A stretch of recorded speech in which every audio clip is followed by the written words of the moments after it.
Welcome to all of you. स्वागत है आपका हमारे ट्रेनिंग सेशन में, जो कि आज हम सीखने वाले हैं एमएस वर्ड का होम का बिल्कुल लास्ट का टॉपिक। अभी तक आपने फॉन्ट सीखा है, पैराग्राफ की सेटिंग सीखी है। इसी के साथ आज का ये टॉपिक खत्म होगा, जिसमें हमारे पास कंटेंट मिल जाएंगे आपको। स्टाइल का टॉपिक है, फाइंड एंड रिप्लेस, सबसे ज़्यादा यूजफुल टॉपिक होने वाला है गाइज। गो टू कमांड है, सेलेक्ट वाला पार्ट है एंड सिलेक्शन पेन वाली कंडीशन है। तो बने रहिए आज हमारे साथ, जिसमें आपको एमएस वर्ड की सारी चीजें ये चीजें हम सिखाने वाले हैं। तो चलिए शुरू करते हैं आज का टॉपिक। सबसे पहले समझिए गाइज, स्टाइल मीन्स क्या होता है। राइट, स्टाइल मीन्स ये है कि एक जो डेटा है आपका, आप उसको मॉडिफाई कर रहे हैं कुछ इस तरीके से। देखिए, ये जो डेटा है, अगर आपको यहाँ पे सेटिंग्स यूज करनी है, फॉन्ट सेटिंग यूज करेंगे, तो आप होम के अंदर ये चीजें करेंगे। राइट, अब यहाँ पे एक स्टाइल बन के आ जाता है, आपके पास बना बुना मिलेगा। जिस स्टाइल में आपको डेटा रखना है, आप वहां पे क्लिक कर दीजिए, वो अपने आप होता रहेगा। ओके, आप इसको सेलेक्ट करें इस तरह से। इसके साथ आप स्टाइल कमांड में आप जाएं। यहाँ पे स्टाइल में जब आप जाएंगे इस तरह से, देखिए यहाँ पे मिल जाएंगे कोड्स। देखो तो डेटा आपका कोड्स के अकॉर्डिंग चेंज हो गया। अगर इंटेंस कोड है कुछ इस तरह से, यहाँ पे देखिए तो अलग अलग स्टाइल आपके पास यहाँ पे बनी हुई हैं। जिस स्टाइल में आपको पसंद रखना है डेटा, आप वहां पे रख लीजिए, आपका डेटा सारा का सारा चेंज हो जाएगा उसी तरह। ओके गाइज, मुझे ये पसंद आता है, मैंने यहाँ पे क्लिक कर दिया। अब ऐसा भी हो सकता है कि इसको हम मॉडिफिकेशन करना चाहें। मॉडिफिकेशन मीन्स ये है, मुझे इसमें थोड़ा चेंजेस करने हैं, थोड़े फॉर्मेटिंग चेंज करने हैं, किसी का साइज बढ़ाना है, घटाना है, तो आप इस पे ड्रॉप डाउन पे क्लिक करें। यहाँ पे मिल जाएगा आपको क्रिएट ए स्टाइल पे। यहाँ पर आप जाएं, नाम आप दे सकते हैं जिस नाम से आप रखना चाहेंगे। मैंने स्टाइल 1 के नाम से रखा। You can go with modify and यहाँ से आप यहाँ पे चेंजेस करें। मैंने ये कहा जो कलर है मुझे रेड चाहिए, बोल्ड नहीं चाहिए, मुझे इटैलिक चाहिए, अंडरलाइन भी चाहिए। जो साइज है मुझे वो रखना है, मुझे 14। जो मुझे फॉन्ट रखना है, मुझे रखना है कम्बीरा। ओके, ये सारी फॉर्मेटिंग आपने एक साथ यूज की। ओके क्लिक करेंगे तो देखिए आपका डेटा मॉडिफिकेशन भी हो जाएगा। तो कहने का मतलब ये है, स्टाइल कमांड एक ऐसी कमांड है जो आपके डेटा का लुक चेंज कर देगा, एक पॉलिश लुक आपको दे देगा, और आप उसमें से जाके चूजेस कर सकते हैं, चेंजेस कर सकते हैं, अपने हिसाब से चूज भी कर सकते हैं और चेंज भी कर सकते हैं। ओके, इसी के साथ गाइज यहाँ पे आता है फाइंड एंड रिप्लेस। अगर आपने कोई भी सॉफ्टवेयर यूज कर रहे हैं, आप चाहे आप वेबसाइट यूज कर रहे हैं, चाहे आप किसी भी सॉफ्टवेयर में काम कर रहे हैं, find and replace and copy paste आपका साथ कभी नहीं छोड़ेगा, क्योंकि ये सबसे ज्यादा यूजफुल टूल है। कहीं ना कहीं इन सब का ज्यादा यूज किया जाता है। तो फाइंड कमांड में आप जब जाएंगे, आप इस पर क्लिक करेंगे, आपके पास यहाँ पे 3 चीजें दिखती हैं, हेडिंग, पेज, रिजल्ट। पेज का मतलब ये है कि आप जिस पेज में होंगे वो एक्टिव पेज कहलाएगा। अगर मैंने यहाँ पे दूसरा पेज भी लिया, तो दूसरा पेज लेने के लिए हमें इंसर्ट पे जाना होगा, और आपने एक ब्लैंक पेज लिया, तो जिस एक्टिव पेज में होंगे आपका वो एक्टिव पेज भी दिखेगा। इस तरह से पेजेस की मतलब पेजेस की इंफॉर्मेशन दिखती है। इसी के साथ यहाँ पे एक कंडीशन आ जाती है रिजल्ट। रिजल्ट मतलब होता है कि आप किसको ढूंढ रहे हैं। रिजल्ट पे आप क्लिक करें, डायरेक्ट आप यहाँ पे टेक्स्ट ढूंढ सकते हैं। मैंने ये कहा कि मुझे ए कितना है, तो देखिए आपके पास ए, जब आप एंटर मारेंगे तो आपके पास कैपिटल ए ही आया। राइट, यहाँ पे आप चेंज करें, मैंने स्मॉल ए कर दिया सपोज। देखिए तो आपके पास जो ए हैं स्मॉल वाले वो हैं 73। तो 73 आपके पास स्मॉल वाले ए हैं, और जो कैपिटल है आपके पास वो ए था। राइट, ए की था। तो वो काउंटिंग आपका रिजल्ट से मतलब वो चीज कितनी टाइम आपके पास आई है डेटाबेस में, ये सारी की सारी सेटिंग्स आपको यहाँ पे मिल जाएंगी, ये इन्फॉर्मेशन मिल जाएंगी। हेडिंग मीन्स होता है कि जिस पैराग्राफ में या जिस डॉक्यूमेंट में आपने हेडिंग दिया है, सपोज इस डेटा को मैं सेलेक्ट करता हूं, मैं यहाँ पे जाता हूं और इसको गाइज मैंने यहाँ पे हेडिंग दे दिया। राइट, तो देखिए वीडियो प्रोवाइड्स के अंदर आपके हेडिंग आ गए। राइट, नहीं पूरे के डेटा में आपका यहाँ पे हेडिंग है। थीम्स पे भी जाता हूं, मैंने यहाँ से हेडिंग यूज कर दिया कुछ इस तरह, तो देखिए 2 पैराग्राफ में आपके पास हेडिंग आ जाएगा, तो ये आपकी शो हो जाएगा। तो बेसिकली नेविगेशन पेन में 3 चीजें होती हैं, हेडिंग, पेज, रिजल्ट। पेज से पेज पता चलेंगे, रिजल्ट से वो चीज कितनी बार आई है आपके पास। हेडिंग में मीन्स ये है जिस जिस पैराग्राफ में आपने हेडिंग दी है, जिस जिस डॉक्यूमेंट में हेडिंग होगी वो आपका यहाँ पे शो हो जाएगा इस कमांड की मदद से। ओके गाइज, इसी के साथ देखिए यहाँ पे एक कमांड आती है आपके पास, रिप्लेस।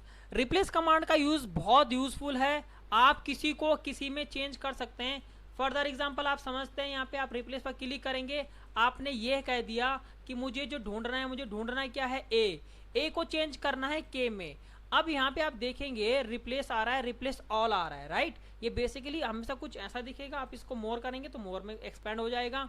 रिप्लेस करेंगे तो एक बार रिप्लेस होगा या एक एक करके रिप्लेस होगा, तो ए को कर दिया के में चेंज, रिप्लेस ऑल पे जब आप क्लिक करेंगे गाइज, आपका सारा डेटा चेंज हो गया है। 74 आपके पास ए थे, ध्यान दीजिए 73 आपके पास स्मॉल थे और एक जो था आपका वो कैपिटल था, आपने वहां पे देखो चेक भी करा था, तो वो सारा का सारा डेटा चेंज हो जाएगा। ए चेंज हो चुका है के में, आप देख सकते हैं यहाँ पे, देखिए यहाँ पे जो था वे था WAY, वे होता है, राइट। आप देखेंगे WKY हो गया। तो रिप्लेस कंडीशंस यूज की जाती है, कहीं ना कहीं सबसे ज्यादा यूज किया जाता है। आप किसी कंपनी में भी काम कर रहे हो, कभी कभी हो सकता है कि आपके पास पिन कोड हो, आपको 0 को चेंज करना हो या किसी को हटाना हो, तो कंडीशंस कैरेक्टर को हटाने के लिए आप ये यूज करेंगे, रिप्लेस कमांड का यूज किया जाएगा। रिप्लेस के साथ आप यहाँ पे जब जाएंगे, इसका एक आध और यूज है। इस तरह से मैंने क्या किया, मैंने किसी डेटा को कैपिटल यूज कर दिया। देखिए ये मैंने कुछ जो डेटा है इस 5 पैराग्राफ में से मैंने कुछ पैराग्राफ में जाके डेटा को कैपिटल कर दिया। अब सवाल ये है मेरा, मैं ये चाहता हूं कि जितने भी कैपिटल ए हैं वो चेंज हो जाएं पी में। समझ में आ रहा है, जितने भी कैपिटल ए हैं ये पी में चेंज हो जाए, तो डायरेक्ट कमांड है रिप्लेस। आप इसमें क्लिक करेंगे, आपको वो चीज लिखनी है, एक तो एज इट इज हमने ए लिख दिया, ए को करना है चेंज के में। अब यहाँ पे करेंगे तो सारे ही हो जाएंगे, नहीं करना है आपको, तो कंडीशंस देनी है कैपिटल ए, राइट। तो मोर कमांड में आप जाएं, मैच केस पे आप यहाँ पे क्लिक कर दीजिए and you can click replace all. जितने भी ए हैं कैपिटल वाले सारे यूज हो गए। देखिए आपके पास जो मेक था ये स्मॉल में था, वो चेंज नहीं हुआ, तो हमने करा कि हमने रिप्लेस में क्लिक किया, आपने वही चीज यूज करी, बट मैच केस में जाके आपने चेंजेस कर दिया। तो आई होप ये चीज आपको समझ में आएगा होगा। ये है MS वर्ड का एडवांस फीचर जो आप यहाँ पे यूज करेंगे फाइंड एंड रिप्लेस कंडीशंस में जाके। अब ध्यान दीजिए आपके पास यहाँ पे पेज है एक, इस डेटा को मैं कॉपी पेस्ट कर लेता हूँ, Ctrl+A Ctrl+C मैंने कर दिया, इस प्रकार में Ctrl+V कर देगा, राइट। अब मैंने पेजेस इंक्रीज कर दिए, थोड़ा प्रैक्टिकल देख लेते हैं। आपके पास टोटल 51 पेज है। अब मुझे पेज नंबर 2 में एडिट करने जाना है, तो मैं क्या स्क्रॉल करता जाऊंगा इस तरह से? गाइज कंपनी में ऐसे काम नहीं होता है, कंपनी आपको फास्ट मांगती है, राइट, यानी कि स्मार्ट मांगती है। इसीलिए अगर मैनुअली काम क्यों करेंगे हम लोग, आपको रिप्लेस पे क्लिक करना है, गोटो में आप चले जाएं। गोटो कमांड कितना पावरफुल है आज इसको आपको समझ में आएगा। आपको यहाँ पे पेज नंबर दे देना है, जो भी पेज नंबर है आपका, मुझे जाना है दूसरे नंबर पेज पे, आप एंटर मार दीजिए, डायरेक्ट आपका कर्सर पेज नंबर 2 में पहुंच जाएगा। तो बेसिकली Ctrl+G होता है गोटो कमांड। अगर आपको लाइन बाय लाइन जाना है तो लाइन वहां पे यूज करेंगे, अगर आपको यहाँ पर पेजेस पे जाना है तो गोटो कमांड में जाके आप पेज नंबर पुटअप कर दीजिए, आप उस पेज में आ जाएंगे। मैं अभी एक पेज पे हूँ, मुझे 10वें पेज पे जाना है, 10 टाइप करें, एंटर मार दीजिए, डन, आपका कर्सर 10वें पेज पे जाएगा, राइट। तो ये कमांड इसलिए यूज किया जाएगा Ctrl+G, यानी कि गोटो, कहाँ जाना चाहेंगे आप, ओके। इसी के साथ समझते हैं आगे का टॉपिक, जिसमें है आपके पास सेलेक्ट। सेलेक्ट पे आप जाएं, सेलेक्ट ऑल, देखिए सारा डेटा सेलेक्ट हो गया। Ctrl+A भी कर सकते हैं, अगर आपको डिलीट करना है डिलीट प्रेस कर दीजिए कीबोर्ड से, डेटा डिलीट भी हो जाएगा, राइट। Ctrl+Z से डेटा वापस भी आ जाएगा। तो बेसिकली क्या कमांड है सेलेक्ट, मतलब ये सेलेक्ट करने के लिए कुछ कमांड शॉर्टकट के साथ भी हैं, कुछ ऐसी भी कमांड है, जो आपको पसंद आ रहा है आप यहाँ से भी कर सकते हैं। आप इस पे जब इस पे आप क्लिक करेंगे, सेलेक्ट ऑल पे क्लिक करेंगे, डेटा सारा डेटा सेलेक्टेड है, या Ctrl+A भी है शॉर्टकट, जो पसंद आ रहा है आप उस पर क्लिक करें। इसी के साथ आता है सेलेक्ट ऑब्जेक्ट। ऑब्जेक्ट मतलब होता है जो टेक्स्ट के अलावा जो चीजें होती हैं उनको ऑब्जेक्ट कहते हैं। लाइक आपका शेप हो सकता है, आपका पिक्चर्स हो सकता है। तो सेलेक्ट ऑब्जेक्ट मीन्स ये होता है कि अगर आपको ऑब्जेक्ट को सेलेक्ट करना है, सपोज शेप्स हैं, आपको उनको सेलेक्ट करना है, तो आप इस कमांड का यूज करेंगे। इस पे आप जाएं, इंसर्ट में आप जाएं, आपके पास देखो ढेरों शेप मिल जाएंगे। इस कमांड में जाके यहाँ पे आपने यहाँ से बहुत सारी शेप्स ले ली, मैंने ये स्माइली वाला ले लिया। इसी तरह से मैं इंसर्ट पे जाता हूँ, मैंने यहाँ पे शेप में जाके कुछ इस तरह से शेप ले लिए, बहुत सारे शेप है, आपने 2-4 शेप ले लिए, ओके गाइस। तो आपने ये शेप लिया, अब मेरा क्या काम है, मैं इसको सेलेक्ट करना चाहता हूँ, राइट। मतलब आपकी कमांड जब इस पे आप क्लिक करेंगे सेलेक्ट ऑब्जेक्ट, तो इससे क्या होगा, सिर्फ ऑब्जेक्ट सेलेक्ट होंगे, टेक्स्ट कभी नहीं होगा। देखिए ये सेलेक्ट हो रहा है, ये सेलेक्ट हो रहा है, ये सेलेक्ट हो रहा है, बट क्या हमारा टेक्स्ट सेलेक्ट हो रहा है? देखिए सेलेक्ट करते हैं, नहीं हो रहा। तो सेलेक्ट ऑब्जेक्ट से सिर्फ ऑब्जेक्ट सेलेक्ट होते हैं, टेक्स्ट सेलेक्ट नहीं होते हैं, यानी कि शेप, पिक्चर, ये सारी चीज़ें आपके टेक्स्ट में नहीं आती हैं, वो आपके ऑब्जेक्ट कहलाती हैं। ओके गाइज, अब देखिए यहाँ पे एक आता है option selection pen. Selection pen मतलब ये है कि जितने भी अगर आपके पास ऑब्जेक्ट हैं उनकी लिस्ट कितनी है आपके पास, उनके आपके पास नाम क्या है। तो सेलेक्ट ऑब्जेक्ट पे आप जाएं, सिलेक्शन पेन पे आप क्लिक करें, आपके पास 3 चीजें हैं, दिख रहा है आपको, फ्रेम 2 यानी कि उनके नाम है, और 1 यानी कि वो पहला नंबर या दूसरे नंबर से उठाया गया होगा, इस तरह से उसके नाम के साथ आ जाएगा नंबर, आप यहाँ पे चेकआउट कर सकते हैं।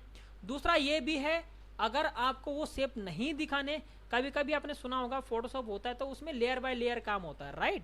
तो अगर आपके पास दूसरा शेप आपको नहीं चाहिए तो आप इसकी आइज पे क्लिक कर दीजिए, हाइड और ऑन हो जाएगा यहाँ पे। तो जितने भी एक्टिव अगर आप दिखाना चाहते हैं कि अगर मान लीजिए आप किसी शेप पे काम कर रहे थे और गलती से आपका वो डिलीट हो जाए या आप उसको देखना नहीं चाहते हैं, तो आप सिलेक्शन पेन में जाके आपकी सारे ऑब्जेक्ट की लिस्ट देख सकते हैं, और इस पे क्लिक करके ऑन करके आप उनको ले भी सकते हैं और डिलीट भी कर सकते हैं, मतलब देख भी सकते हैं और यहाँ पे अनहाइड भी कर सकते हैं। ओके गाइज, तो ये है सेलेक्ट वाला पार्ट। इसी के साथ आता है select all text with similar formatting. इसका क्या काम है यहाँ पे समझ लेते हैं। आपके पास जो डेटा है कुछ इस तरह से है। अब इसमें आपने क्या करा, सबसे पहले आपने यहाँ पे बोल्ड तो पहले से ही है, हमने रेड कलर दे दिया और कुछ नहीं किया। इसके साथ हमने यहाँ पे भी रेड कलर दे दिया और इसको भी मैंने रेड कलर दिया, बट इसके साथ मैंने इटैलिक कर दिया। अब मेरा सीधा सा सवाल ये है कि जो सिमिलर फॉर्मेटिंग है, जो एक जैसे फॉर्मेटिंग है, वो कौन सी है, या वो सेलेक्ट हो जाए आपके पास तो वो सेलेक्ट के कंडीशंस में आके ही आएगी। ओके, आपको कर्सर यहाँ पे रख लेना जिसके अकॉर्डिंग आपको चाहिए। इसके आगे यहाँ पे आप क्लिक करें, select all text with similar formatting पे आप क्लिक करेंगे। यहाँ पे देखिए ये और ये सेलेक्टेड था क्योंकि एक जैसे थे, ये भी तो था बट इसमें इटैलिक यूज किया गया था, सिर्फ उसमें कलर था, राइट। तो ये चीज याद करें आप, जो सेम फॉर्मेटिंग अगर आपको ढूंढनी हो तो सेलेक्ट में जाके select all text with similar formatting आप यूज कर दें, सारा का सारा डेटा आपका सेलेक्टेड हो जाएगा इस कमांड की मदद से, राइट। तो गाइज ये है आपका होम का टॉपिक। आज आपका होम पूरा खत्म होता है, जिसमें हमने सीखा है, पहली क्लास में हमने जो सीखा था वो फॉन्ट से रिलेटेड था, जिसमें हमारे पास बोल्ड, इटैलिक, अंडरलाइन, कॉपी, ओकी, आपके पास चेंज केस था, आपके पास फॉर्मेटिंग से रिलेटेड था। अगली क्लास में हमने सीखा, जो हमने फॉर्मेटिंग सीखा, नहीं पैराग्राफ सीखा, पैराग्राफ में आपके पास स्पेसिंग था, आपके पास नंबर फॉर्मेट थे, कुछ सॉर्टिंग वाला पार्ट था, बॉर्डर का पार्ट था। तीसरे में हमने सीखा स्टाइल से related, find, replace, select all, go to command, ये सारी तमाम चीज़ें हमने चेक करी हैं। इसी के साथ इस चीज़ को आप ज़रूर समझिए, प्रैक्टिस करते रहिए, सुरक्षित रहिए घर पे और पढ़ते रहिए हमारे साथ CTCI के साथ। और इसी तरह से अगर आपके पास यहाँ पे कोई क्वेश्चन भी आता है तो ज़रूर आप हमें फॉरवर्ड करें, हम उस क्वेश्चन को आपका तैयार करके आपको ज़रूर इसका आंसर दे देंगे। तो thank you for the sessions guide, take care, bye bye all of you.